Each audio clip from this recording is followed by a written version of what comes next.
Hello ছোট্ট বন্ধুরা, আজ আমরা শিখব নানা রকম আমের নাম। আম হল বাংলাদেশের রসালো ও সুস্বাদু ফল। কি কি আম পছন্দ করে? দেখো, আমের অনেক নাম আছে। কিছু মিষ্টি, কিছু টক মিষ্টি, আবার কিছু আমের নাম খুব মজার। চলো সবাই মিলে আমের নাম শিখি। ল্যাংড়া আমের স্বাদ টক মিষ্টি। নাম শুনে হাসি পায় না?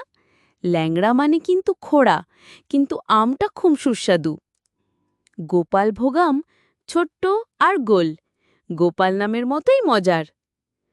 হিমসাগর মানে বরফের সাগর, কিন্তু এই আমটা এতই নরম আর মিষ্টি যে গলায় যেন হিমের মতো ঠান্ডা মিষ্টি। হাঁড়ি ভাঙা, এই আমের রস এত বেশি যে হাড় পর্যন্ত ভিজে যায়, তাই নাম হাঁড়ি ভাঙা। মল্লিকা মানে রানী, এই আম দেখতেও রাজকীয় আর স্বাদে অতুলনীয়। কাঁচা মিঠা, এই আম কাঁচা অবস্থায় মিষ্টি, তাই নাম কাঁচা মিঠা। জগন্নাথ ভোগ, এই আম ভারতে জগন্নাথ মন্দিরে ভোগ হিসেবে দেওয়া হয়, তাই নাম জগন্নাথ ভোগ। বোম্বাই, এই আমের নাম শুনে মনে হয় মুম্বাই শহরের কথা, কিন্তু এটি বাংলাদেশেও হয়। আশ্বিনা, এই আম আশ্বিন মাসে পাকে, তাই নাম আশ্বিনা।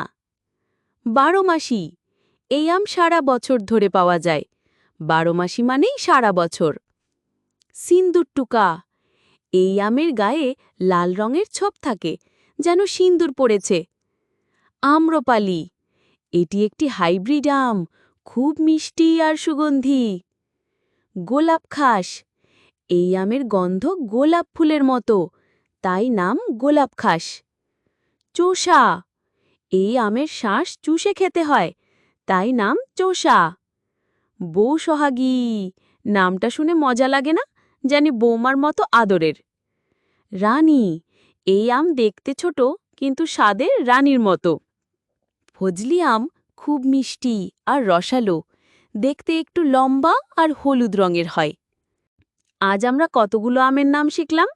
সবাই একসঙ্গে বলো, ফজলি, ল্যাংড়া, গোপাল ভোগ। সবাই মিলে নামগুলো বলবে।